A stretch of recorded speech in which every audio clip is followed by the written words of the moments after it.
Welcome back everyone to another reaction video. Today we're taking a very first look at a new channel, at least new for us as far as reactions go. Now I've had an opportunity a few times to interact with the guy behind Drawn of History, and I know that my friend Mr. Terry, who I know many of you are familiar with, has done some voiceover work for some of these videos for Drawn of History. So I thought I'd take a look at it today, take a look at a topic of his that I know a little something about and that I have some upcoming original content about, which is the story of the Pilgrims who settled Plymouth Colony.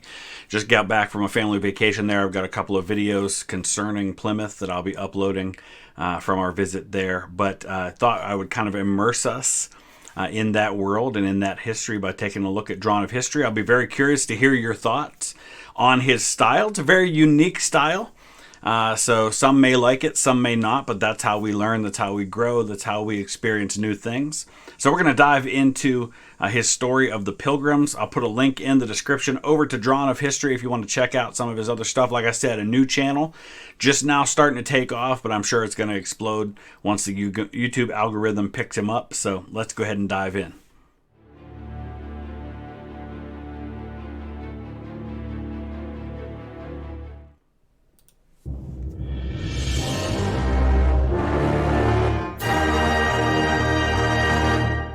Brought to you by World of Warships. When Henry VIII broke away from the Catholic Church, he basically did a little copy-paste, a little find and replace, and called it a day.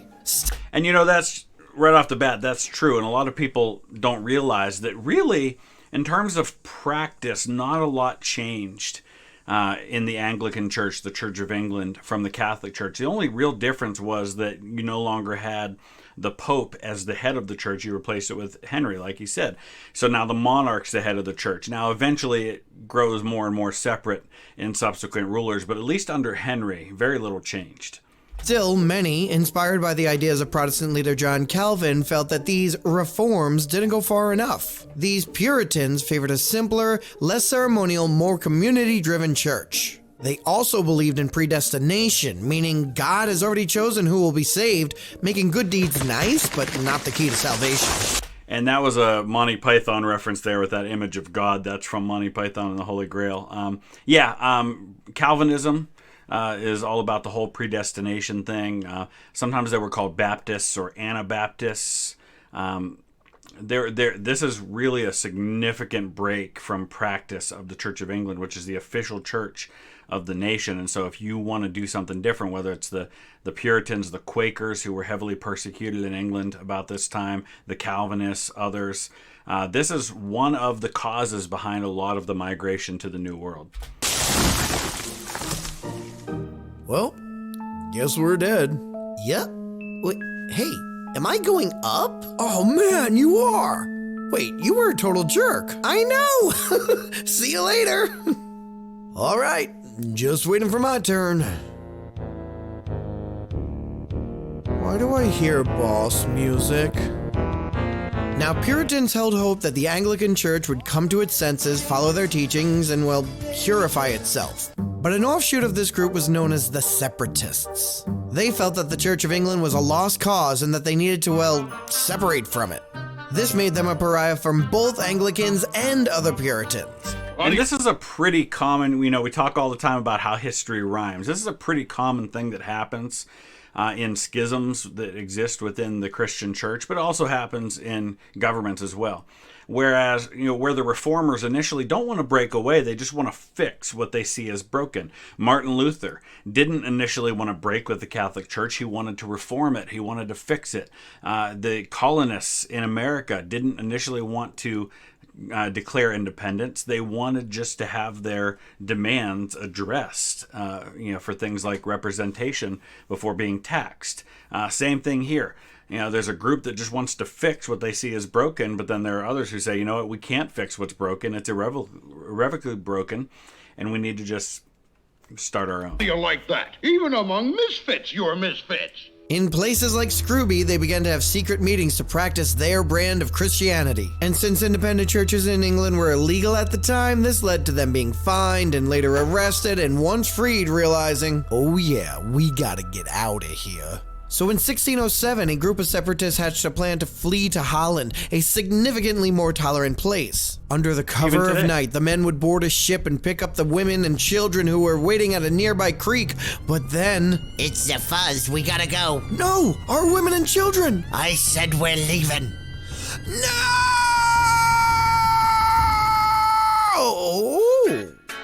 Amsterdam. This isn't the red light totally district. bad. Maybe we could just, Don't worry, the women and children joined them shortly after. Oh, hi, honey. Hi. There you are. We're so glad you're here. We were just saying hi. Settling in the Dutch town of Leiden, they were mostly free to practice their faith their way, but life in Holland wasn't completely ideal. Yes, I know there are complications living here, but... Complications? I can't even find any decent work here to feed my family. Spanish Catholics are knocking on the door to Holland. Do we want to be here for that? I could do without the Dutch ovens. Madam, do you find it harder to cook here in Holland? Those ain't the Dutch ovens I be talking about, right, Larry? All right, if you're not familiar, the slang Dutch oven is when you pull the covers over somebody and you fart and you subject them to it. It's a thing. And what of the children? They're becoming so Dutch I hardly recognize them anymore. Alle eentjes zwemmen in het water. I'm gonna put my finger in the dike. Oh man, so they go to Leiden and they're there for quite some time. In fact, even after some of them go over on the Mayflower, the ones that got left behind that were on the Speedwell or couldn't fit on the Mayflower, which I'm sure they'll talk about, go back to Leiden. I had an ancestor who was among them. And they want to remain English in terms of their culture and their heritage. They find themselves, they're kind of in a foreign land. So what they really want is a place where they can be English, be surrounded by English people, but have the freedom to worship the way that they want to. And that's what spurs them to go to the New World. I don't understand what he's saying, and I don't think I care to. It's clear to this congregation that our time in Holland has come to an end, that we must return to England for the sake of us and our posterity. After all, how bad can it be? Oh yeah, that bad. All right, off to jail with you. Welcome back, turds. Separatist leaders like William Bradford and John Carver were left to wonder, was there anywhere on God's earth where they could live as Englishmen but not be persecuted by Englishmen? That's it! For over a decade, England had been desperate to establish settlements in North America. Much of the Atlantic coast had been claimed for England by John Smith, but it's one thing to claim land and another to actually settle it. So we've talked about this before, but the first real attempt at a permanent settlement is in Roanoke, in what is now North Carolina. They leave that settlement behind. It takes a while for them to return with supplies and more people, and by then the settlement's gone. We're going to do a video on that at some point. Many of you suggested a particular channel that has a really good video on that. We'll probably take a look at that sometime in the coming weeks. But Jamestown becomes the first permanent settlement, the first one that takes and doesn't get wiped out, although they nearly do in that first year in 1607. And we'll probably do some videos about that at some point. But the Pilgrims are going to end up much further north, not necessarily by choice. For King James, having a group that actually wanted to settle in North America was kind of new. So you're telling me that they're volunteering to settle at the northernmost part of the Virginia colony? Yes, Your Highness. And if they survive, it'll be highly lucrative for me. Yes, Your Highness. And if they don't survive, oh, well, less separatists to worry about. Yes, Your Highness. No downside. Well, you've twisted my arm. Here's your charter. Thank you, Your Majesty. No. Oh, here you go. You can... So King James, James I of England, James VI of Scotland. This is when England and Scotland become united in a personal union under the Stuarts. He was the great-grandson of the sister of Henry VIII, and therefore next in line to the throne after his cousin Elizabeth I dies without any children, without any nieces or nephews. There's no downside to him for this. If it works out, he gets all the glory. If it doesn't work out, he gets rid of some people that are causing trouble for him. Sorry about that. The London Company would actually hold the charter for the prospective colony since the separatists had, no money left. They also had no ship or crew, so... Mr. Coppin here is first mate on a ship that might suit us. Oh boy.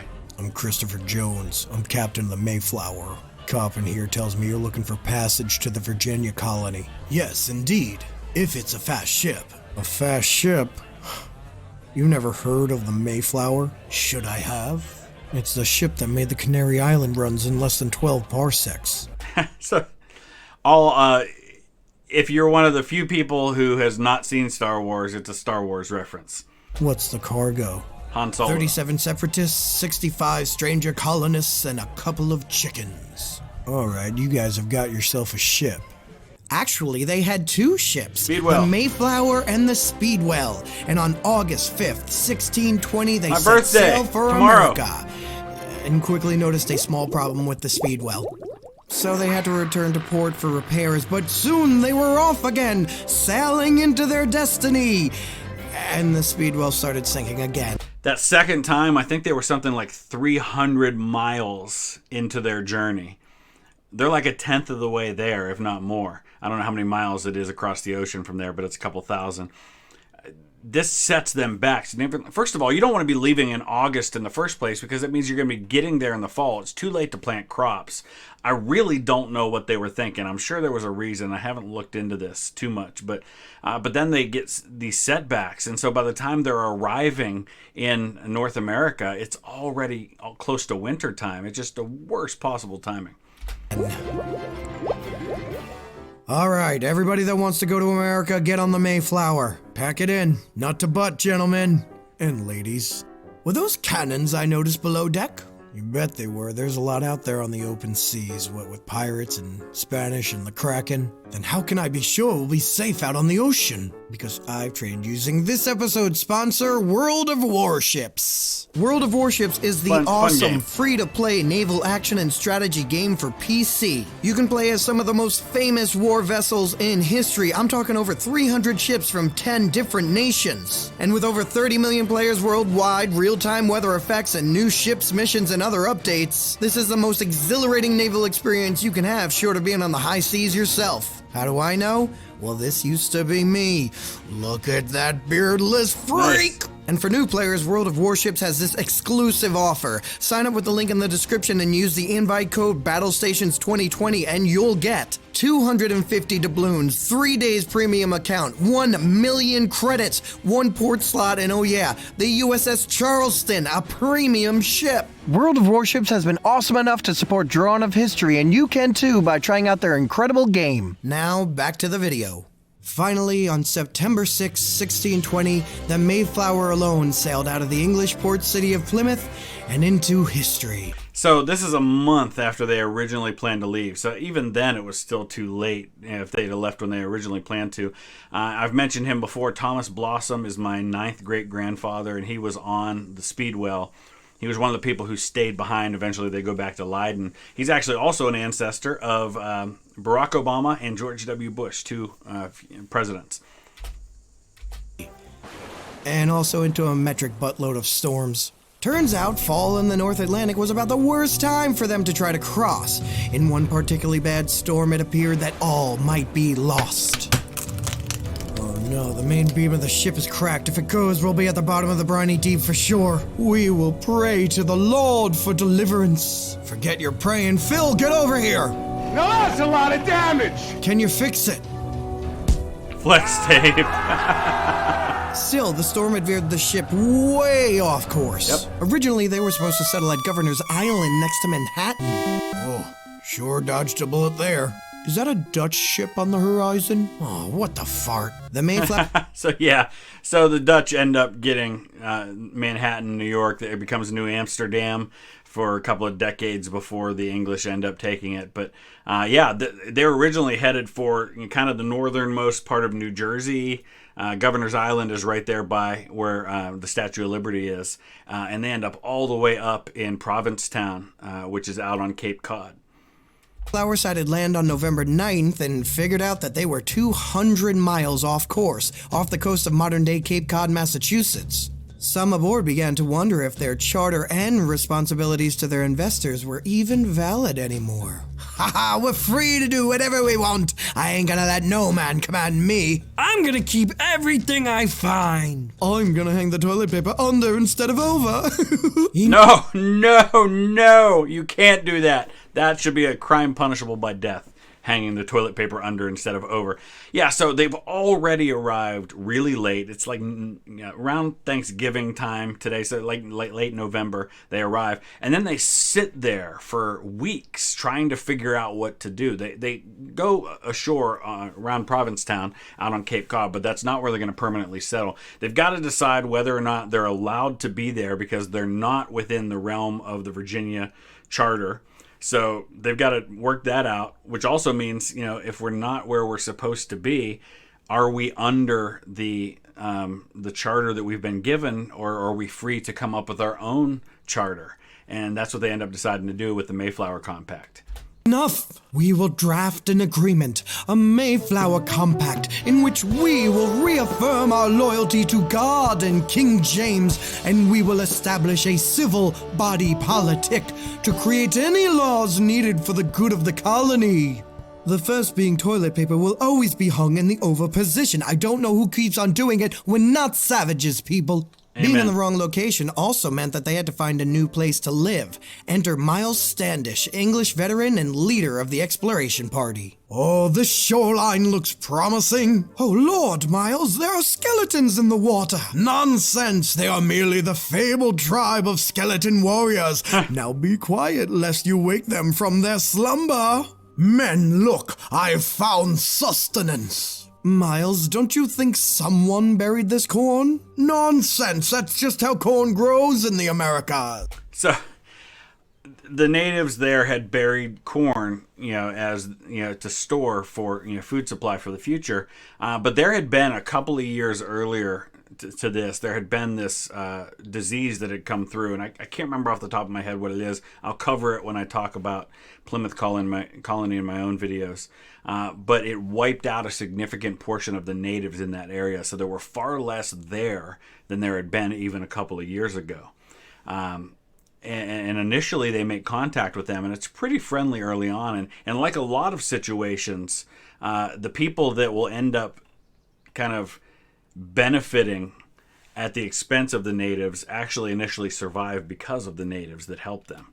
The Lord has provided us with housing. Miles, there are bones littered throughout this clearly abandoned and cursed village. Listen, William, do you want me to settle us at Roanoke? Because if you don't shut up, I'm settling us at Roanoke. Good news, everyone. We found a place to live.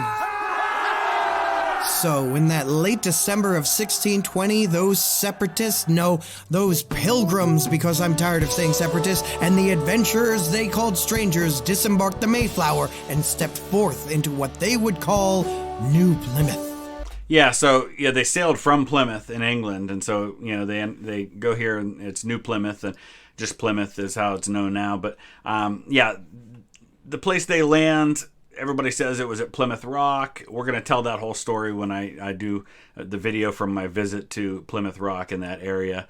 It's probably not exactly where they stepped off, and there's a whole story behind how that came to be. But they did decide on that area right there as their settlement, which is not out in Provincetown on Cape Cod, but is actually on kind of the mainland part of what is now Massachusetts. Oop, wait, hey guys, watch out. There's a rock. But life would be tough for these saints and strangers. Turns out Massachusetts in the winter is pretty cold. Not Virginia, that's for sure. Knew? And in true colonial fashion, half of them died by springtime. Yep. The dead were buried at night in unmarked graves as not to let the local Native Americans know of the colony's dwindling population. Down in Jamestown, they did the same thing. They buried the bodies inside the stockade, and when they started starving to death that first winter, they actually ended up eating some of the people. Cannibalizing them. It might not even been the first winter. It might have been a year or two later into it. But yeah, this was a common practice. You want to hide your numbers. You don't want them to know that you're weak and losing people because they might pounce on you and wipe out who's left. But they ended up burying them all on this burial hill that, like, if you stand on it today, you can see Plymouth Rock down at the bottom of the hill.